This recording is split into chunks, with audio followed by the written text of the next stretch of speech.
retrouver pour ce nouveau numéro de Sentez-vous bien, l'émission qui vous rend acteur de votre santé. On s'intéresse aujourd'hui à un mal qui détruit les femmes. Beaucoup en parlent sans connaître véritablement ce tueur silencieux. Il s'agit du cancer. Mais pour cette émission, on s'arrête sur le cancer du sein et celui du col de l'utérus avant d'aller à la découverte de la maison d'Alice, ce cadre réservé aux personnes atteintes du cancer.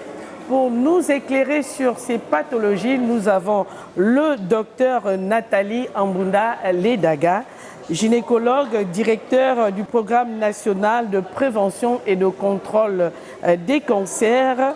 Juste à côté du docteur Nathalie, le docteur Line Sila Tamo, épouse Nzouba, oncologue médical, et Michel Moukara, qui brise les barrières après avoir été victime du cancer du sein. Bienvenue sur Sentez-vous bien, mesdames.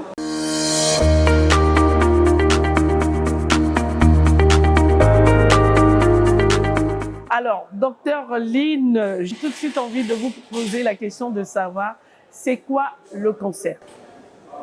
Merci, Madame Léa Bifane. Alors, le cancer a un synonyme. Pour la population, il faut qu'ils sachent que le cancer égale tumeur maligne. Et qui dit tumeur maligne, c'est un développement anarchique des cellules dans notre corps qui va créer ce qu'on appelle une instabilité et atteindre un organe. Donc, en définitive, on dira que le cancer, c'est un développement anarchique, incontrôlé des cellules d'un organe. À l'exemple, pour cet après-midi, on parlera du sein. Donc, développement anarchique et incontrôlé des cellules de la glande mammaire. Pour le col de l'utérus, pareil, développement anarchique incontrôlé des cellules du col de l'utérus. Voilà qui est bien défini. Alors, le cancer du sein et celui du col de l'utérus ne cessent de croître. Les chiffres autour de ces pathologies nous interpellent, comme l'expliquent Frédéric Nancy Pagna et Richard Moubiwa.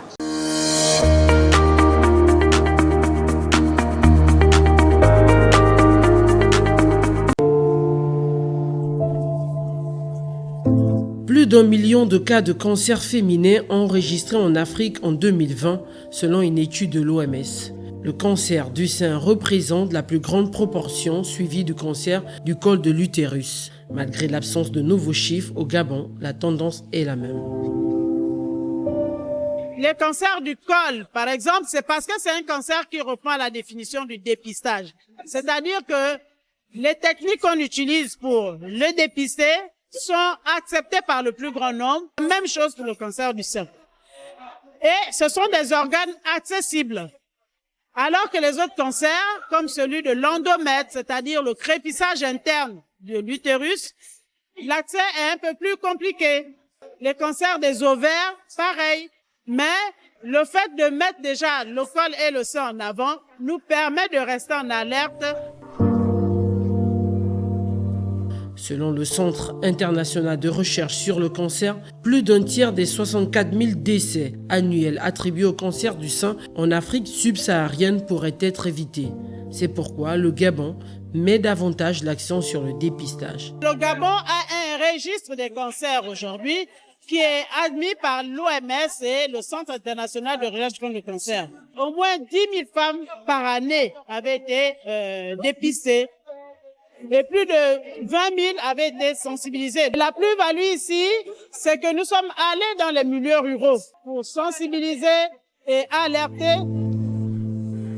D'une année à l'autre, l'augmentation des dépistages prouve que les campagnes de sensibilisation et de prévention portent des fruits. Le chiffre de 6 000, un peu moins que les années précédentes, nous laisse penser que les femmes ont compris que désormais nous irons vers un dépistage organisé où chacune viendra à son mois de naissance. Ce serait désormais par mois de naissance que les dames devront se soumettre au dépistage du cancer du sein et du col de l'utérus.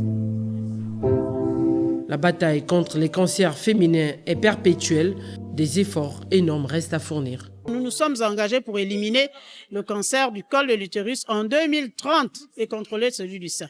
Pour l'instant, nous sommes à 10 sur 20. si en 2030, on réussit quand même à approcher des meilleurs résultats, on peut basculer vers au-delà de 10. Donc, il s'agit de dire à la population aujourd'hui que c'est pas une maladie exceptionnelle. Elle est exceptionnelle tout simplement parce que les méthodes qu'on utilise pour la traiter sont très agressives. Et que le fait d'éliminer celui du col va permettre ici de prendre en charge les autres cancers. Davantage de sensibilisation et de dépistage également dans les petites villes et les villages. Dépasser l'engouement du mouvement Octobre Rose durant lequel de nombreuses associations organisent des actions fortes pour montrer l'ampleur de la maladie.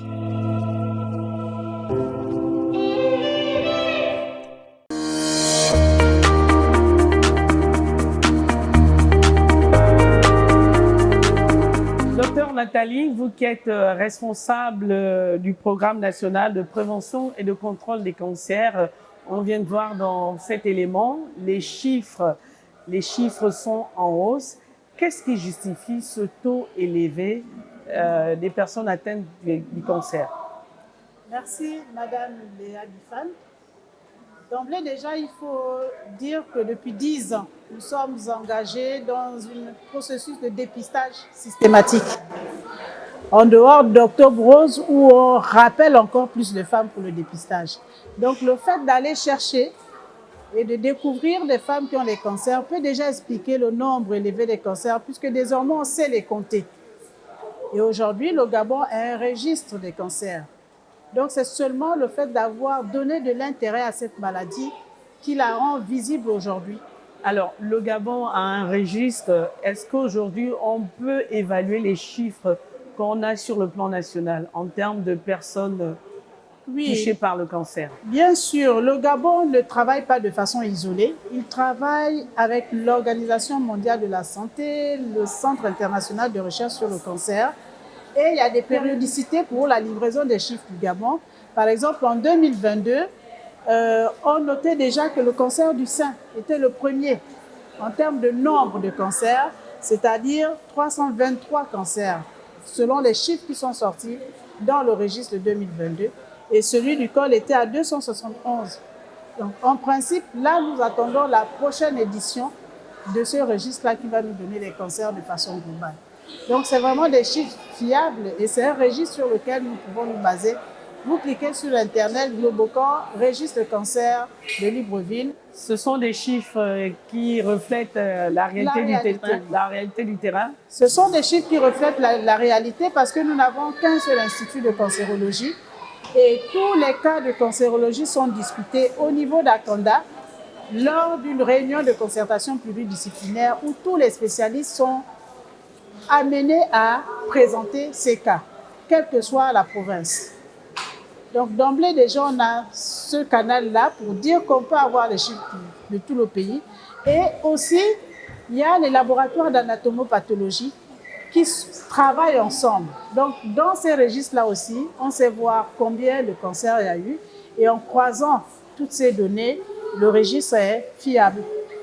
Alors, docteur Lynn, vous qui êtes à l'Institut de cancérologie, alors, quels sont en moyenne le nombre de chiffres de patients que vous recevez par jour? L'Institut de cancérologie, c'est un ensemble de spécialités. On a des oncologues médicaux, on a des radiothérapeutes, on a des médecins nucléaristes. Chaque médecin a son jour de consultation. Donc, en moyenne, les oncologues qui ont la plus grande activité en termes de consultation dans le service reçoivent entre 20 et 25 patients par jour. Et dans ces patients, il faut dire qu'il y a des cas nouveaux qu'on appelle les nouveaux malades, donc les cas qu'on a répertoriés justement au cours de la RCP, comme disait Dr Mbunda, la RCP pour Réunion de concertation pluridisciplinaire, qui se passe effectivement tous les mercredis à l'Institut de cancérologie entre 9h30 et 12h. Donc en moyenne, nous on reçoit par nouveau malade, par consultation, 5 à 6 malades. Un exemple pratique, lundi à ma consultation, j'ai eu 5 nouveaux malades, donc 3 nouveaux cas de cancer. Wow. Et c'est quoi le type de cas que vous recevez? Est-ce que ce sont les femmes atteintes, par exemple, du cancer du sein ou du col? Est-ce que c'est cette tranche-là qui est plus élevée parmi les patients que vous recevez au quotidien? Alors, pour rester à cette consultation de lundi 16 décembre, il faut dire que j'ai eu 3 nouveaux cas de cancer du sein, 2 femmes très jeunes, une de 37 ans et une de 29 ans, très jeunes, et des cancers déjà prouvés. Parce qu'en réalité, pour dire à quelqu'un qu'il a un cancer, il faut un passeport. Le cancer a une identité. Et cette identité, c'est l'anatomopathologie, le fait d'avoir fait une biopsie et d'aller au laboratoire, analyser et faire la preuve du cancer. Donc ces 3 avaient déjà une biopsie, étaient même déjà passées pour 2 parmi elles à la réunion de concertation pluridisciplinaire pour une décision de prise en charge thérapeutique. Donc vous comprenez avec moi qu'il y a le cancer du sein qui existe et qui est exponentiel dans notre pays. Alors, docteur Lynn, votre réponse nous amène tout de suite à parler du cancer du sein et nous allons regarder ce reportage tourné par Bienvenue Nelkem et Richard Moubiwa.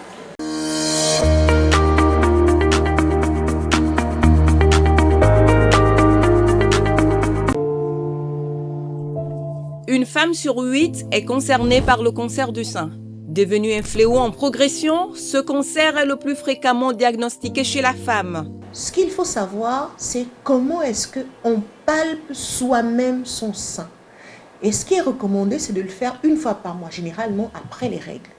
Donc une fois par mois, vous prenez 5 minutes le matin dans votre douche, en vous préparant, vous vous mettez face à un miroir, les 2 mains derrière la nuque et vous regardez l'aspect de vos seins. Vous regardez. Les seins, même s'ils ne sont pas strictement identiques, ils ne doivent pas être trop différents non plus. Donc, si vous avez une différence de forme, une différence de position, une différence d'aspect de la peau, du mamelon ou de l'aréole, ça doit attirer votre attention. Vous allez également faire la palpation. La palpation se fait en séparant le sein en 4 cadrans. La main à plat sur chaque cadran, on palpe en faisant des petits mouvements circulaires afin de détecter un éventuel nodule, une masse dans le sein. Maladie caractérisée par une prolifération anarchique au niveau des seins, cette tumeur maligne comporte des risques. Le cancer du sein, c'est un cancer qui touche la glande mammaire et c'est un cancer qui a plusieurs facteurs de risque, principalement les facteurs génétiques, la nulliparité et toutes les pathologies bénignes du sein qui peuvent se cancériser par la suite. Le cancer du sein, c'est un cancer assez facile à suspecter, étant donné que la suspicion se fait par le patient lui-même lorsqu'il constate en regardant son sein une anomalie de forme, une anomalie concernant la structure de la peau, la couleur, l'aspect. Le cancer du sein peut avoir un impact au niveau de l'aisselle, de la région susclaviculaire et du cou. Bien que cette pathologie du sein soit la première cause de cancer chez la femme, il n'en demeure pas moins qu'il se développe également chez les hommes. Le cancer du sein, c'est un cancer qui, contrairement à ce que beaucoup de gens pensent, touche aussi bien les hommes que les femmes. Les hommes sont autant concernés par les cancers féminins que les femmes.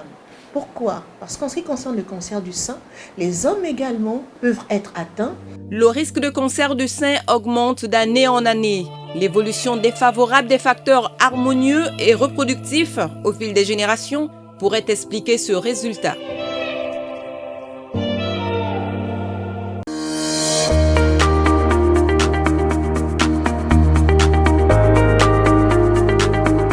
Docteur Nathalie, est-ce qu'en dehors de ces facteurs de risque, il y a d'autres facteurs de risque? On parle beaucoup d'autopalpation. À quel niveau elle intervient? Déjà, le cancer du sein, c'est un cancer pour lequel, en fait, la prévention primaire, c'est-à-dire qu'on ne peut pas vacciner pour ne pas avoir ce cancer-là. C'est un cancer qu'on doit absolument surveiller. Il faut absolument le dépistage pour le détecter tôt. Mais on ne peut pas l'éliminer, contrairement à celui du col. Et donc, le premier facteur déjà de risque, c'est celui dans l'alimentation. Parce que la cellule cancéreuse qui est dans notre corps, lorsqu'elle est déjà éligible pour être cellule de cancer, notamment celle du sein, va accélérer le processus parce que ce sont des cellules qui aiment le sucre. Le cas des diabétiques, le cas de celles qui consomment beaucoup de sucre. Il y a aussi l'obésité, parce que la graisse du corps va se transformer en un élément, en une hormone qui facilite la vie de ces cellules précancéreuses qui vont accélérer leur processus pour devenir cancéreuses. Donc la sédentarité qui entraîne l'obésité, la consommation excessive de sucre et naturellement en termes de gravité ici, c'est l'absence de dépistage. L'absence de dépistage va nous exposer au cancer avancé. Et il y a le sexe.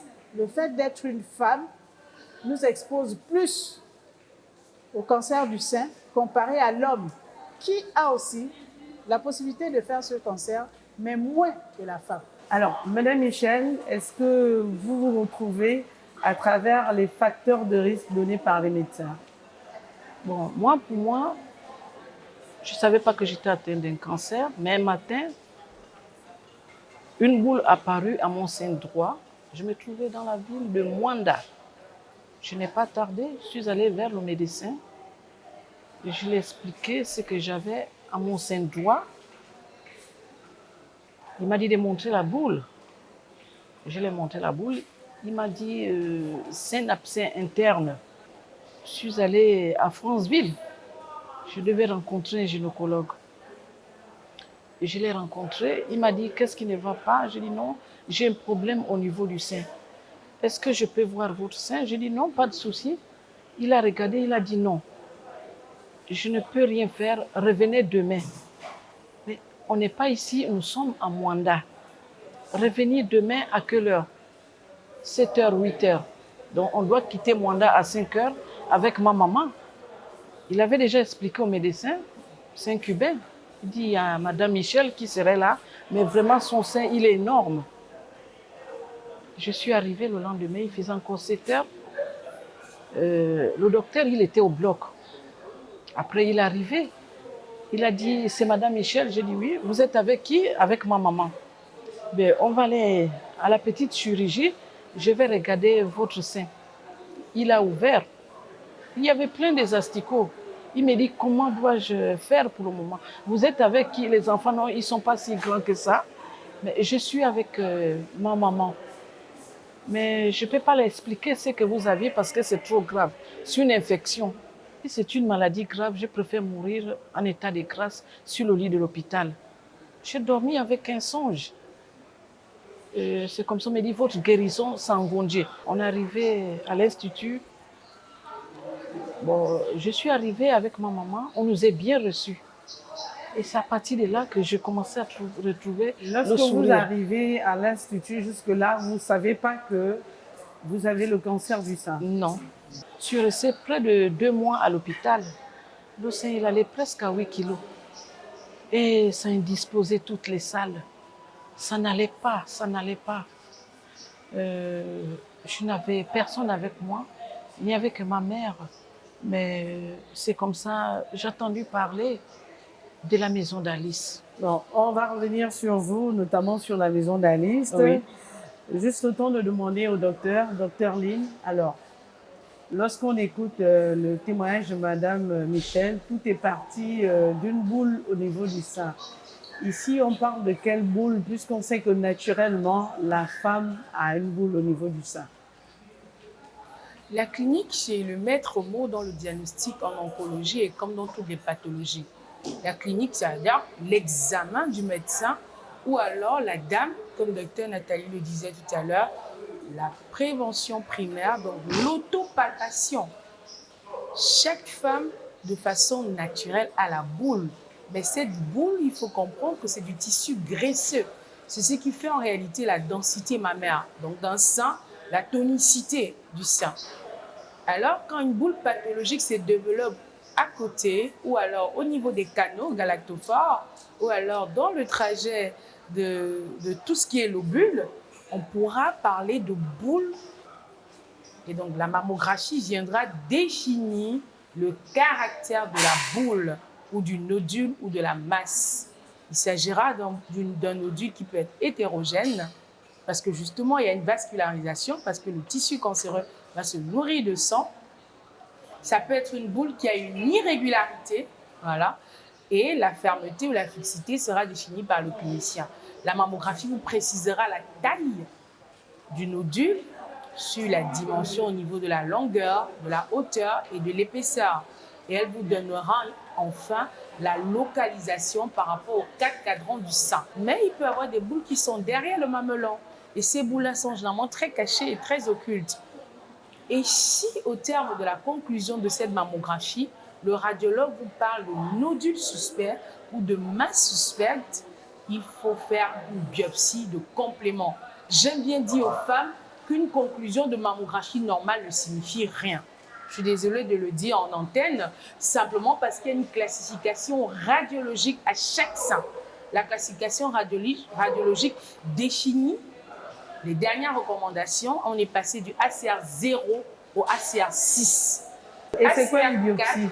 Et le ACR5, on va répondre à la biopsie, Madame Léa. Le ACR4, le ACR5 et le ACR6 imposent justement la biopsie que vous demandez. Et donc, c'est quoi la biopsie? La biopsie, c'est le fait d'aller prélever un bout de tissu sur ce que le radiologue a vu qui est le nodule qu'il a décrit. Et c'est pour ça qu'aujourd'hui, on fait des biopsies sous le contrôle du médecin qu'on a avec nous gynécologues, des biopsies éco-guidées. Parce que les biopsies aujourd'hui ne sont plus anarchiques comme on faisait avant avec la lame de bistouri et rapidement on prenait un gros bout de carotte.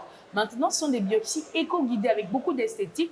On appelle le matériel de trucute. C'est une aiguille qui est très chic, qui va juste prendre le bout de carotte dont on a besoin pour envoyer au laboratoire pour analyse. On peut prendre 2, 3, 4 carottes et déposer dans un pot avec du formol, acheminer au laboratoire d'anatomocytopathologie pour examen diagnostic de confirmation. Wow. Alors, docteur Nathalie, là on parle de la boule. Le docteur Lee nous a développé tout ce qui tourne autour de la boule au niveau du sein. Est-ce qu'en dehors de la boule, il y a d'autres symptômes qu'on retrouve au niveau du sein qui permettent de suspecter un cancer du sein? Oui, effectivement. Le sein, le premier rôle du sein, c'est sécréter un liquide qui est le lait. À un moment donné, si vous n'êtes pas enceinte, si vous n'avez pas été enceinte, en principe, vous ne devrez pas sécréter du lait. Mais il y a toujours un peu de reste de lait pour celles qui ont déjà accouché au moins une fois. La présence de sang, l'écoulement de sang, doit pouvoir nous alerter pour poursuivre, savoir pourquoi il y a autant de sang. Parce que le sang ne doit pas sortir du sein. Le sang ne doit pas sortir du sein. Le lait non plus, lorsqu'on n'est pas enceinte, pas en grande quantité, parce que là aussi, ça peut être l'origine d'un autre cancer, mais du cerveau. On est enceinte, le bébé sort, il y a le lait. En dehors de ces périodes, on ne doit pas avoir trop d'excès de lait. Le sein ne doit pas produire du sang. Le sein ne doit pas produire un excès de liquide. En dehors, peut-être après les menstrues, on peut avoir un peu de liquide pendant l'ovulation par cycle. Mais lorsqu'on a un excès de liquide qui sort par le sein, ça doit nous alerter. Il faut faire une échographie, il faut analyser ce sang pour savoir pourquoi il est là. Qu'est-ce qui est à l'intérieur de ce sang? Est-ce que ce sont des cellules normales ou des cellules anormales? En dehors de ces paramètres-là, la douleur. On peut avoir une douleur excessive au niveau du sein. Et la palpation ne détecte rien, tout simplement parce que peut-être le nodule est tellement petit au début. Et pour les personnes qui ont cette faculté de s'écouter elles-mêmes, qui prennent tellement soin d'elles que la moindre petite transformation, elle va la ressentir. Et on fait la mammographie, le constat, il y a effectivement une boule qui a peut-être la taille d'un petit pois ou la taille d'une arachide. Ou tout simplement un nodule, mais qui est encore dans ce qu'on appelle, nous, les canaux, c'est-à-dire des espèces de biberons qui sont dans le sein. On va parler de cancer in situ. Il y a aussi au niveau des ganglions, les aisselles, au niveau du creux des clavicules. Parce qu'à ces endroits-là, il y a comme des PVC qui vont circuler, qui servent à évacuer les eaux usées qui sont au niveau du sein, ce qu'on appelle les lymphatiques. En principe, au niveau du carrefour des lymphatiques, rien ne doit s'accumuler. S'il y a des déchets qui s'accumulent, c'est que quelque part, le corps n'arrive plus à bien travailler. Il y a sûrement un excès de production en désordre. Donc, il y a des cellules qui se développent en désordre, donc qui produisent des déchets en désordre, et ça ne répond plus aux objectifs de ces PVC-là, les lymphatiques. Et la lymphe se gonfle au niveau des carrefours, donc qui sont au niveau des aisselles. C'est ce qu'on appelle les ganglions. Et quand il y a un ganglion qui est gonflé, il faut donc aller faire l'échographie. Tous les ganglions ne sont pas des cancers. Lorsqu'on a une autre maladie, on peut avoir des ganglions au niveau des aisselles. Mais lorsqu'il y a un ganglion, il faut absolument l'examiner pour éliminer un cancer. Donc, essentiellement, c'est ça. Docteur Lynn, on parle également du cancer du sein chez les hommes. Comment ça se manifeste chez l'homme, puisque les hommes n'ont pas les seins comme les femmes, j'ai envie de dire, mais curieusement, on retrouve aussi le cancer du sein chez les hommes. Comment il se manifeste? Alors, il faut dire que l'épidémiologie du cancer du sein nous rappelle que le sexe ratio est féminin. Donc, le plus grand nombre sont les femmes qui sont atteintes. Mais dans la littérature, il est démontré aujourd'hui que 2% d'hommes sont affectés par le cancer du sein. Et qui dit 2%, moi, un exemple pratique dans ma cohorte de malades que je suis, j'ai 3 hommes atteints de cancer du sein. Donc 3, c'est quand même significatif, la population d'hommes que nous avons. Et ces hommes-là ont tous la glande mammaire. Madame Léa, vous me permettez de vous parler de la forme hybride d'octobre rose. Chez Bouchard, Dr. Lynn, au mois d'octobre, parle de la forme hybride. Qui dit hybride, c'est pour simplement dire qu'au mois d'octobre, on devrait avoir au cours des sensibilisations les hommes et les femmes présentes. Parce que le cancer du sein les concerne également. Ils ont une glande mammaire, les hommes. Ils ne doivent pas s'étonner de l'écouter. Ils ont bel et bien une glande mammaire, même si d'autres appelleront les pectoraux. Mais le pectoral, c'est quoi? C'est le muscle pectoral. Et donc, s'il y a une glande mammaire, cette glande peut être sujet de cancer, mais en faible quantité, parce qu'ils n'ont pas le même niveau d'imprégnation hormonale que la femme.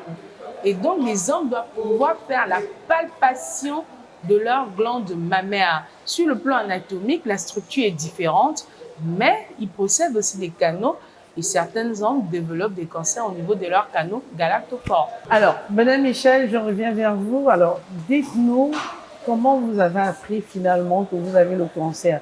Vous avez fait tout le trajet, Mwanda, Franceville, Libreville, et ensuite vous arrivez à l'Institut. Comment est-ce qu'on vous annonce après que finalement vous ne souffrez pas de l'abcès du sein, mais plutôt d'un cancer du sein?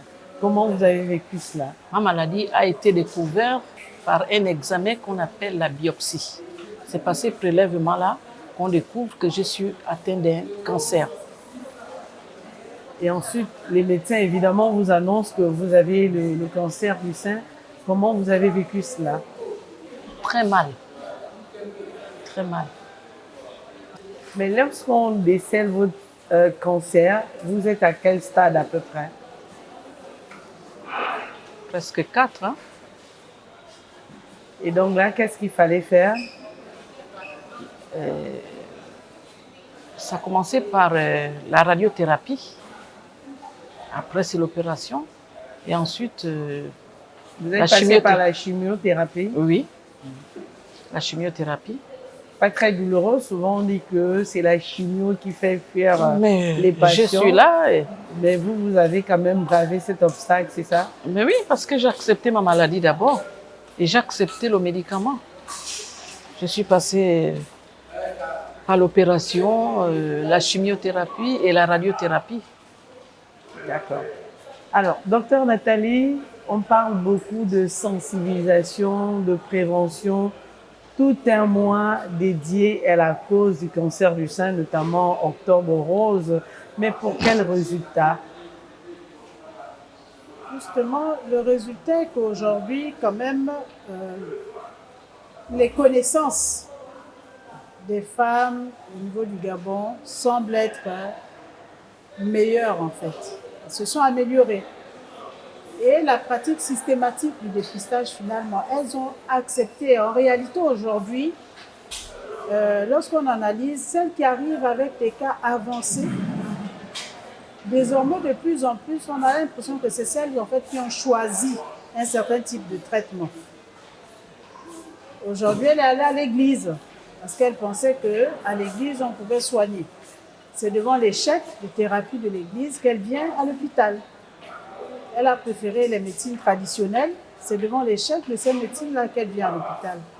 Sinon, de façon systématique, déjà même au niveau de toutes les entreprises, avant même Octobre Rose, le programme, le ministère n'a même plus besoin de faire la promotion. Chacun a déjà affiché ses rubans. Chacun s'est déjà organisé pour venir vers nous et solliciter. Il y a un effort de prévention. Voilà, il y a un effort de prévention. Maintenant, là où nous tous, nous devons nous accorder, c'est que le dépistage de masse n'arrange pas forcément ceux qui doivent, la pièce maîtresse, c'est-à-dire les prestataires qui doivent dire si c'est un cancer ou pas. Parce que les anapathes ne sont pas nombreux. Autant on sensibilise, nous sommes 2, 3, il y a les réseaux sociaux, on peut sensibiliser 500 000 personnes. Pour le dépistage au niveau primaire, donc des sages-femmes ou de tout le monde, on est nombreux, nous sommes nombreux à examiner les seins, à examiner le col. Mais s'il y a 10 qui ont l'anomalie, il n'y a peut-être qu'un seul anapathe qui doit examiner toutes les pièces qu'on aura prélevées. Mais qu'est-ce qui explique cela? C'est des spécialités qui sont rares, ce n'est pas seulement au Gabon. C'est la raison pour laquelle aujourd'hui, dans les pays qui sont développés, on utilise l'intelligence artificielle pour régler tous ces problèmes-là. On fait appel aux nouvelles technologies pour aborder, par exemple, l'examen avec des microscopes, des zooms de ces pièces-là à distance. Vous savez, avant, on se contentait de la radiographie, les clichés traditionnels. On vous fait la radio du thorax. Aujourd'hui, la médecine a avancé. C'est maintenant l'IRM, les résonances magnétiques. Et avec l'IRM, on sait voir exactement où est-ce qu'elle est la boule et jusqu'où elle a attaqué. Si la boule est seulement restée au sein, ou bien elle a attaqué les organes voisins, c'est-à-dire les poumons, ou elle a attaqué les ovaires. Et il y a des examens de sang qui sont poussés pour savoir exactement quel est l'impact sur le corps de cette tumeur-là, qui a comme objectif d'envahir tout le corps en fait, et qui ne respecte pas l'organisation du corps. Donc, en principe, pour le diagnostic d'anapathe, nous devons aller aussi dans ce sens-là. Parce que les spécialités comme la cancérologie, comme l'anatomopathologie, ailleurs dans tous les pays, ce n'est pas des spécialités qui ont beaucoup de ressources humaines. C'est des spécialistes qui sont rares. Voilà qui est dit. Alors tout de suite, on va aller découvrir un autre cancer qui menace les femmes. Il s'agit du cancer du col de l'utérus. On regarde dans cet élément réalisé par Philika Biongo et Francis Mbanja.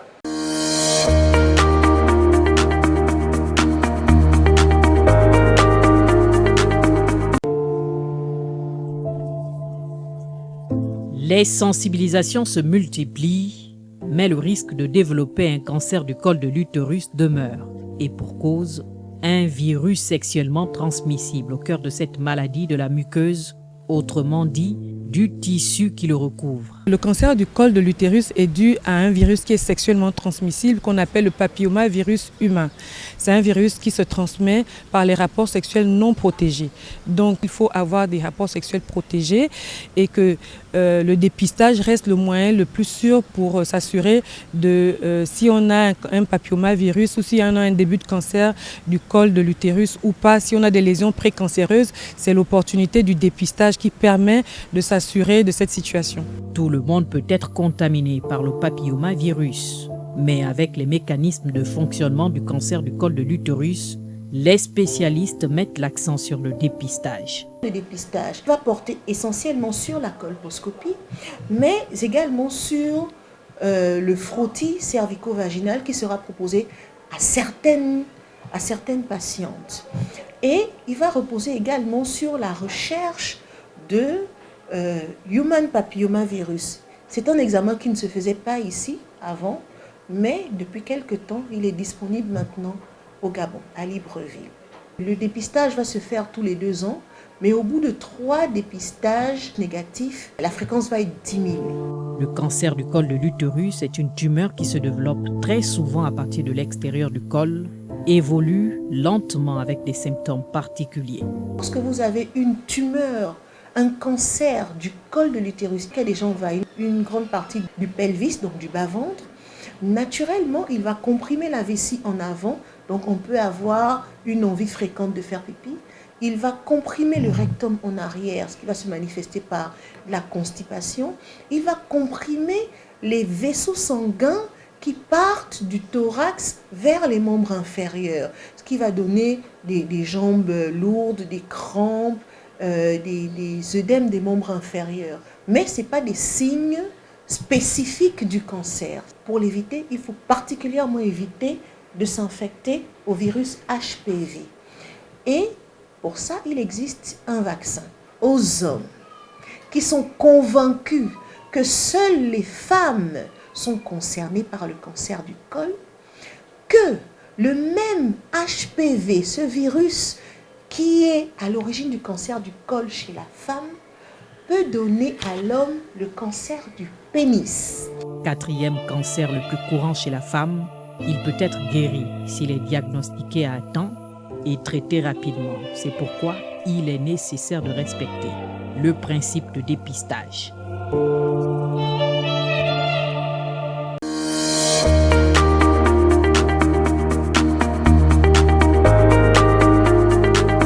Alors, Dr Lynn, comment expliquer que un rapport sexuel peut déboucher sur un cancer du col de l'utérus?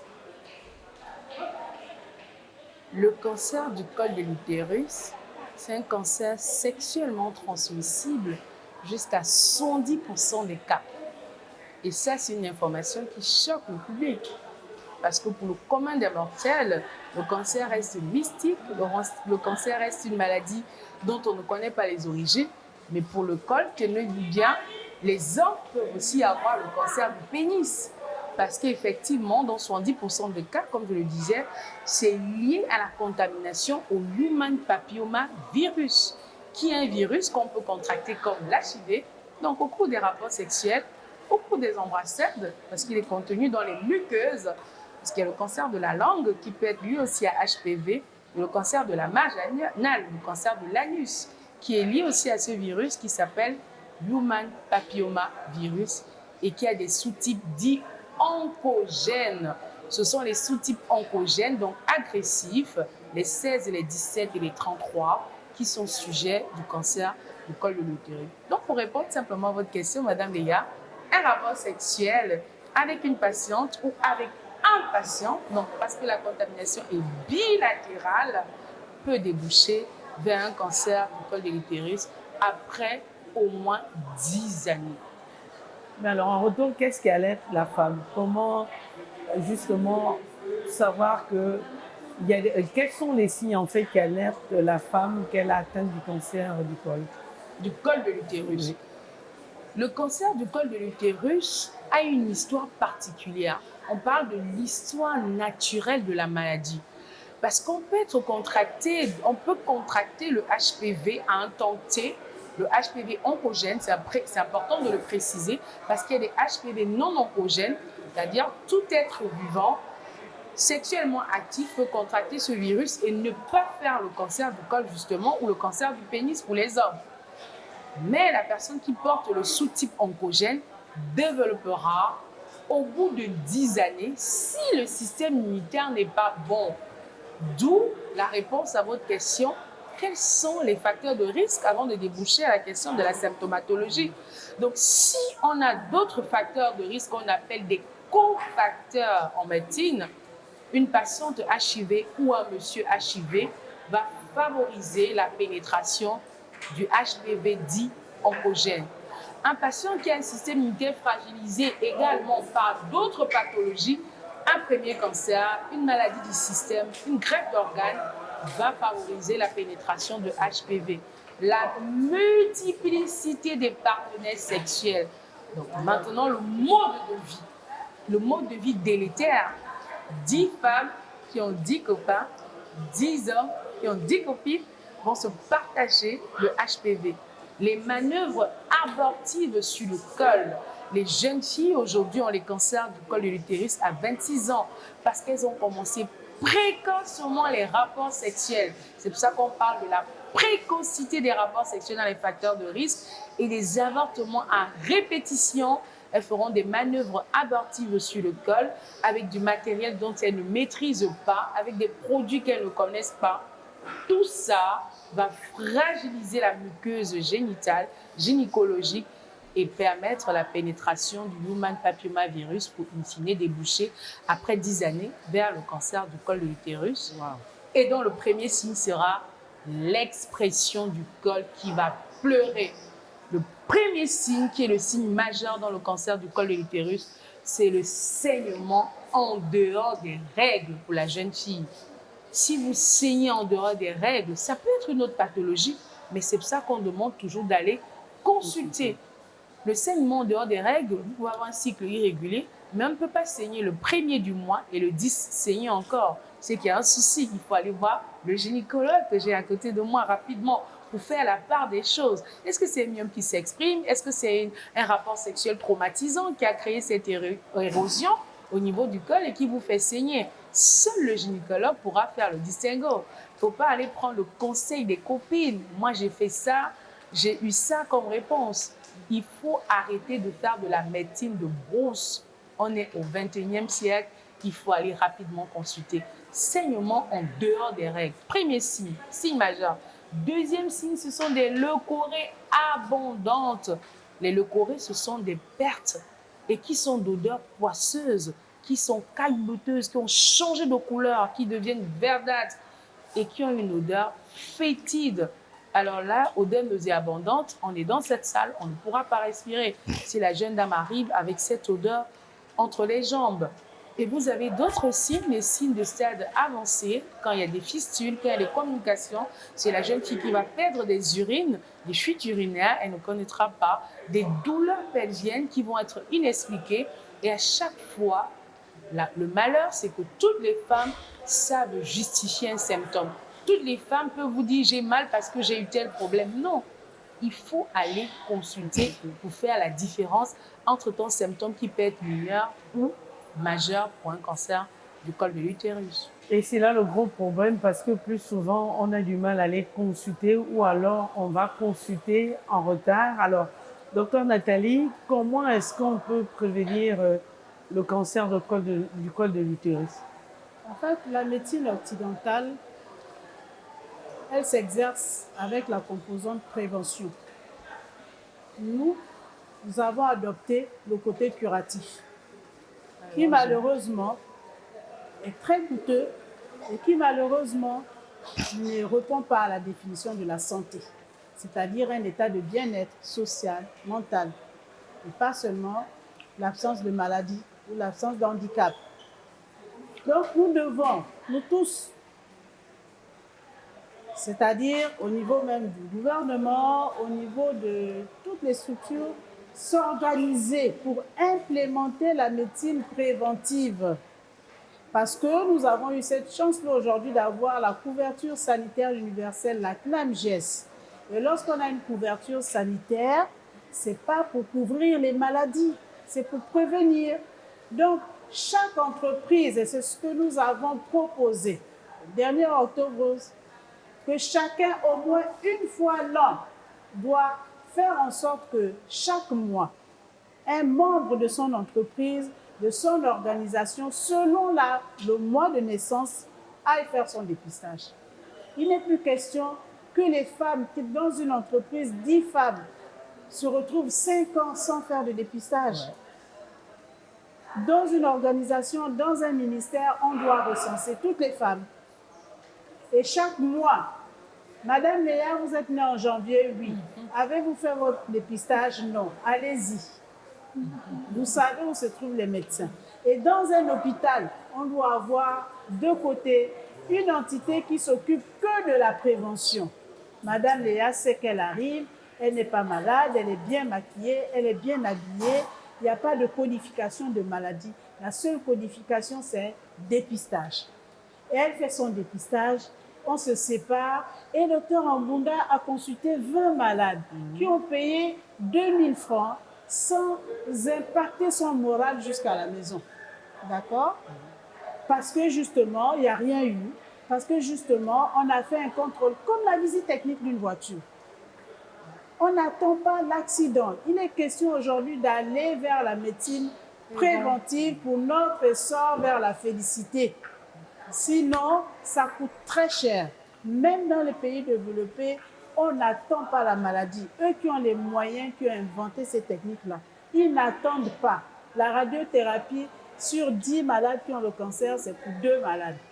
Le reste, c'est tellement détecté tôt qu'ils s'arrêtent juste à la chirurgie, comme le docteur Lynn vous a expliqué tout à l'heure.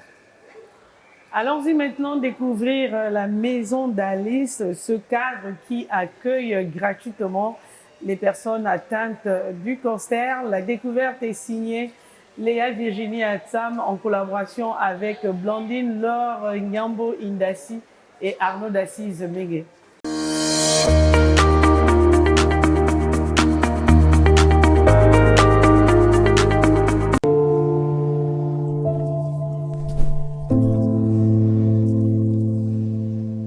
Située dans la commune d'Akandar, dans l'enceinte de l'hôpital des instructions des armées, la maison d'Alice est une structure dédiée aux actions sociales. Cette maison de vie accueille gracieusement les patients atteints de cancer. Les activités ont officiellement démarré en 2017 et depuis sa création, plus de 300 patients ont été pris en charge. Actuellement, nous comptons une douzaine de résidents. Et les résidents, le nombre, il augmente avec les accompagnants. Parce que lorsque nous avons des résidents qui sont à mobilité réduite, nous exigeons que ces derniers soient accompagnés par un membre de leur famille. Depuis mai 2024, nous comptabilisons à peu près plus d'une vingtaine de résidents qui sont passés par la maison d'Alice. Ici, les patients sont logés, nourris et bénéficient d'un financement de leurs soins et un accompagnement psychologique. Cet établissement constitue une véritable aide pour les plus démunis. Elle accueille les malades du cancer venus des zones les plus reculées du Gabon, afin d'améliorer leurs conditions sociales. Je suis ici pour le cancer du sein. Et depuis 2017, j'ai su le traitement ici.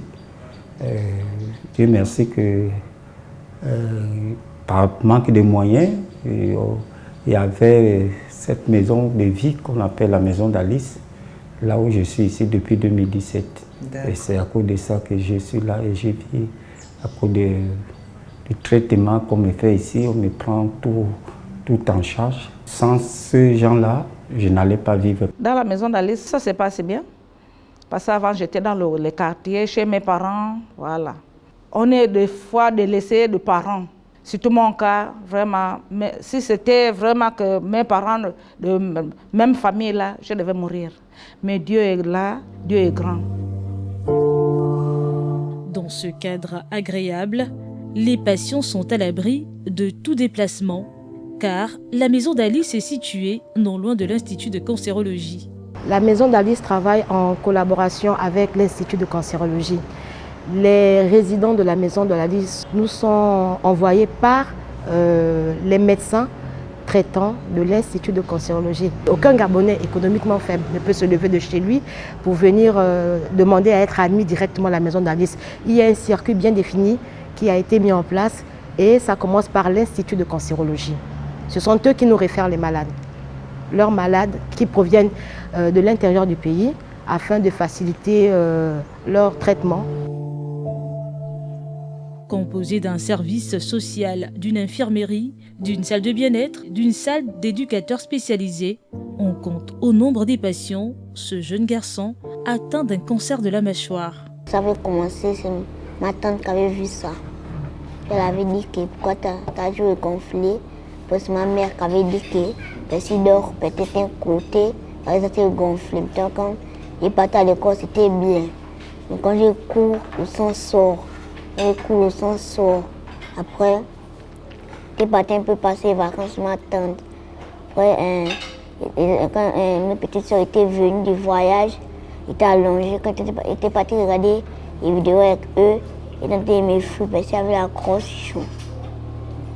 Ouais, mais j'étais venue ici là. Non, ne pleure pas, mon cher.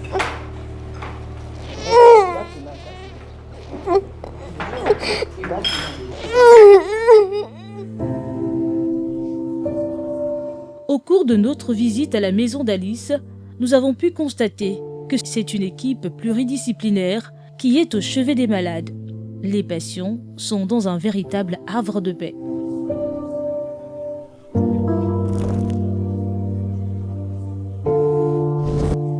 Chaque chambre porte un nom particulier. Numéro 20 de cette chambre. Et nous avons opté également pour les noms en langue. Comme ici par exemple, cette chambre, la chambre numéro 20, c'est la chambre Imiva, qui veut dire Miene trésor. Donc chaque chambre en fait a un nom dans le dialecte gabonais.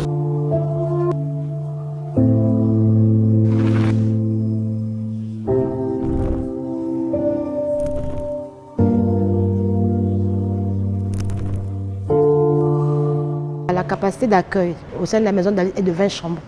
Nous avons 16 chambres adultes, 4 chambres enfants. Et c'est des chambres individuelles.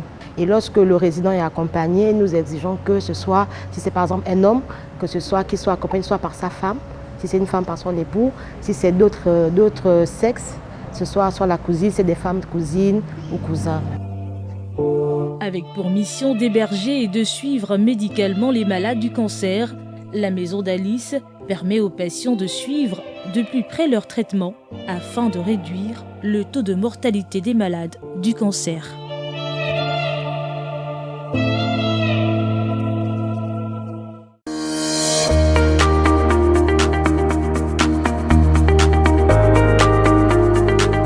Alors, Léa Virginie Atsam nous a rejoint sur le plateau de Sentez-vous bien. Léa, bienvenue.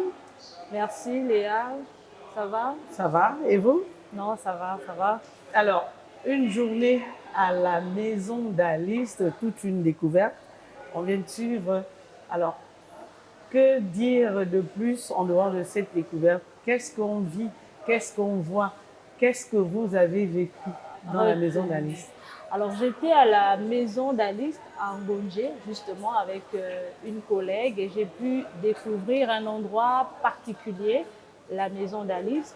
C'est un endroit qui reçoit gratuitement les personnes souffrant des cancers, des hommes, des femmes et même des enfants. Alors la maison d'Alice facilite les soins à ces personnes atteintes de ces pathologies-là quand on sait au Gabon que les soins sont encore très coûteux.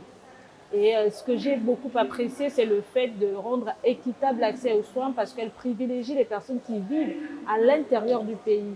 Donc la majorité des personnes qui sont dans la maison d'Alice, ce sont des personnes qui souffrent du cancer, qui sont à l'intérieur du pays, qui sont arrivées, donc pour faciliter l'accès aux soins à ces personnes souffrantes-là. Et j'ai bien aimé l'accueil à l'intérieur, l'atmosphère, déjà le décor. Je pense que vous étiez à la maison d'Alice. Bien sûr. Devant chaque porte, il y a un nom en langue particulière. Vous étiez dans quelle chambre déjà? Chambre 11. Vous vous rappelez du nom? Parce qu'il y a des noms qui symbolisent l'espoir. Devant chaque porte, voilà. Vous avez des noms en langue qui symbolisent l'espoir, qui donnent de l'espoir à ces différentes personnes-là. Vous avez le souvenir du nom, non, de la chambre? Une nouvelle organisation. Voilà, c'est une nouvelle organisation qui a été mise en place. Devant chaque porte, il y a un nom en mienais, enfant, synonyme d'espoir, voilà, pour ces différentes personnes là-bas. Capaton, Michel qui a vécu à la maison d'Alice. Alors, racontez-nous votre expérience à la maison d'Alice. Comment ça s'est passé? Arrivé à la maison d'Alice, vraiment, j'ai rencontré une famille. Le personnel accueille très bien. J'ai été très bien reçue. Et à partir de là, j'ai retrouvé un sourire. Parce que tous ceux qui reviennent de l'intérieur, beaucoup de parents abandonnent. J'étais vraiment abandonnée et délaissée par ma propre famille. Mais arrivé à la maison d'Alice, j'ai retrouvé un sourire. Donc, pour moi... Un sourire qui a suscité de l'espoir pour votre guérison. Et qui m'a donné la guérison.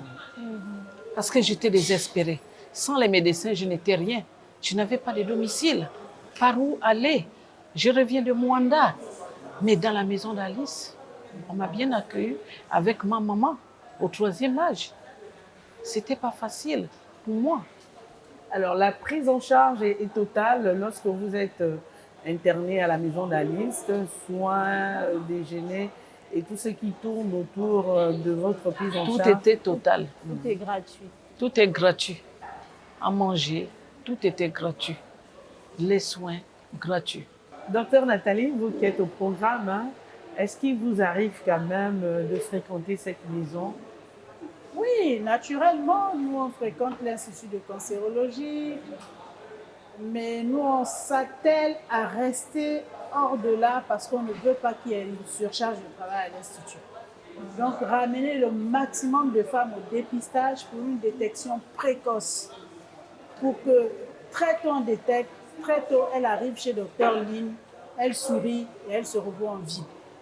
Et peut-être dire que ceux qui sont à la maison d'Alice reviennent de l'Institut de cancérologie, passent d'abord. Celles qui sont à la maison d'Alice, c'est celles qui ont été justement diagnostiquées.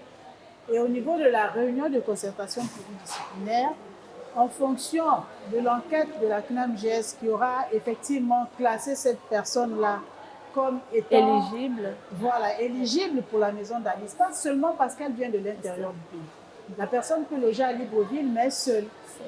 À ce moment, à travers entre l'Institut de cancérologie et les responsables de la maison d'Alice, on détermine les conditions d'accès à ce niveau. Et par rapport à ce que vous disiez justement, nous avions élaboré un projet de texte portant justement organisation de la lutte contre le cancer. Et dans ce projet, il est question d'implémenter dans chaque province des maisons d'Alice qui seront donc sous le couvert des centres hospitaliers régionaux qui vont coordonner et qui vont fonctionner en fait comme des services, mais sous le couvert des CHR. Quels sont les critères d'éligibilité justement pour arriver à la maison d'Alice? C'est l'enquête. Il y a déjà la maladie. Oui, déjà. Et l'enquête de la CNAMGS autour de cette personne-là. Est-ce qu'elle a déjà l'assurance? Si elle ne l'a pas, on va la filer automatiquement lorsque le diagnostic est fait. On va lui donner une carte de gratuité pour certains actes qui sont faits dans le public. Si c'est le privé, il y a une réduction aussi. Et l'éligibilité à la maison d'Alice, éventuellement. Alors, nous passons à présent à la rubrique questions du public.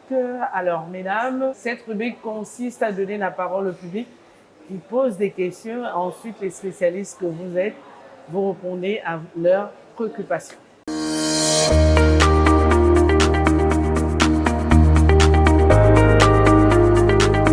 Bonjour docteur, je suis Bertie René Ayedouin, je suis enseignante et j'ai une préoccupation. Lorsqu'on ressent des douleurs au niveau du téton, lorsque le téton tire, lorsqu'on ressent cette douleur, les mêmes douleurs que lorsqu'on allait là, est-ce que c'est un début de cancer? Est-ce qu'il faut aller consulter immédiatement ou pas? J'aimerais savoir. Mais devant une gêne, il vaut mieux consulter. Vaut mieux consulter. Même chez la sage-femme, vous consultez, on examine le sein et on regarde ce qui se passe. Mais il ne faut pas rester 1 mois, 2 mois avec une malformation ou une gêne, alors qu'en réalité, il y a quelque chose d'autre qui pousse. Donc, il faut absolument faire le diagnostic. Mais ce n'est pas forcément le cancer.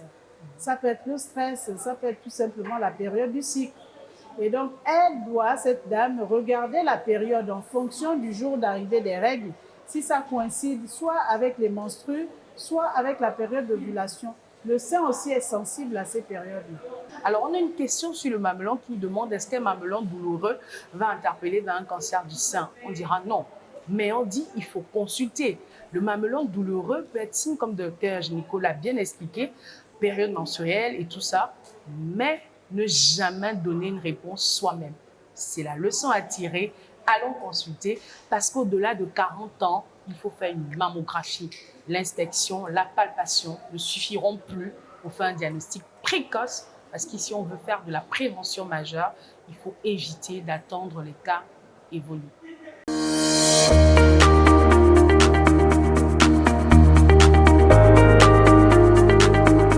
Bonjour, je suis Madame Alésia et j'avais une question pour les médecins.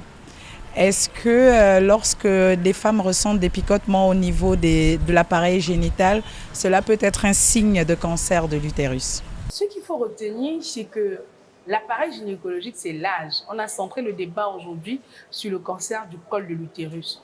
Tout picotement, toute douleur pelvienne, on a une indication de consultation chez le gynécologue.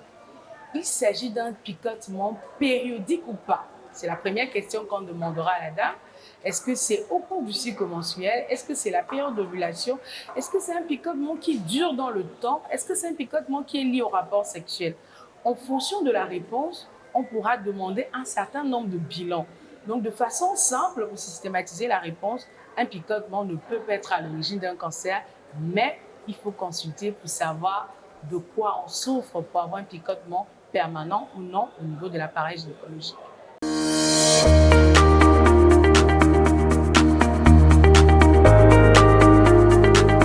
J'aimerais savoir, est-ce que le cancer de l'utérus et le cancer du col de l'utérus et le cancer du sein sont héréditaires? Nous répondons oui. Une partie du cancer du sein peut être héréditaire, mais pas la majorité.